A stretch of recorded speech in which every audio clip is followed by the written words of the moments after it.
Hello everyone, this is Yawei. So my presentation is on the article, The Impact of Culture on the Creative Potential of American, Russian, and Iranian college students. Here are some background on how culture can affect creativity. Some researchers propose there are two aspects that culture can influence creativity. That is, it can influence on the levels of creativity potential. That is, some cultures may promote creative potential of the people in that culture. Some other cultures may hinder the creative potential. The other aspect is that different cultures may have different methods or different ways to evaluate creativity in that culture. Other researchers propose there may be four ways that culture may affect creativity. That is, different cultures may adopt different concepts of creativity. They may use different processes to reach creativity. Different languages can affect creativity in different ways. Also, environments in different cultures can either support or hinder creativity. So how can we define creativity? As we know that creativity can either be a process or product. Creativity as a process can be related to associative thinking, divergent thinking, imagination, problem solving, or problem finding. Creativity as a product need to meet the criteria of being novel, appropriate, and useful. Other researchers propose that creativity should combine divergent thinking and convergent thinking. Divergent thinking is that, for example, for a problem situation, you can think of many ideas and solutions. But convergent thinking requires that you need to evaluate these ideas and choose the best one or the most appropriate one. There are some cross-cultural research in creativity. One example is that children who are educated in America and Israel, they have higher scores on divergent thinking than those in Soviet. The other example is that doctoral students in America had higher scores in divergent thinking when compared to their Chinese counterparts. Okay, for cultural difference in US, Iran, and Russia, we know that US is typically individualistic. To the contrary, people in Iran are more collectivist. That is, they dependent on other people, they dependent on a larger society. Also for the politics in US is more democratic, but that in Iran is more authoritarian. Also, there are differences in education. The parents in US tend to raise independent children, but parents in Iran, they will raise dependent children. Children need to conform to their parents. Russia is in an intermediate position. That is, the people there are neither too individualistic nor too collectivist. The present study compared the college students from these three countries on divergent thinking and hypothesized that the students from the three countries will have different patterns in divergent thinking. They recruit students from the university in these three countries, that is 47 from US, 38 from Iran, and 23 from Russia. They only choose students who can only speak one language, and they excluded that those people who have experienced living abroad for 6 months.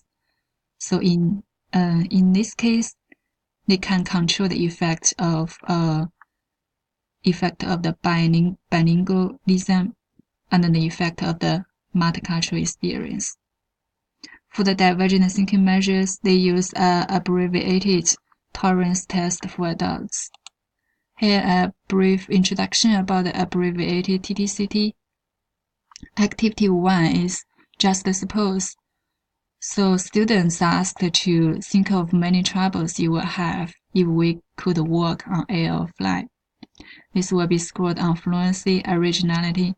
Activity 2 have two incomplete figures. Students are asked to draw pictures with these figures. Activity 3 has 9 triangles arranged in 3x3 matrix. They are asked to draw pictures using all these triangles. So all the components of the scores on fluency, originality, elaboration, and flexibility are norm-referenced score. They also use verbal criterion reference creativity indicators and figure criterion reference creativity indicators. So in sum, combine all of them, there is a total divergent thinking index, also called CI. Okay, so here is the results for the study. As you can see that there is a consistent finding that either on the result of the CI, that is the creativity index, or on fluency or originality, students from Russia and the US have much higher divergent thinking score than the counterparts in Iran. They also did a factor analysis on this measure. There are two factors. One is generative capacity, the other one is innovative capacity. So for these two factors, fluency, flexibility, elaboration can be grouped as the first factor. That is the creative process to generate many ideas as possible. The other factor, originality, can be grouped as the product-oriented.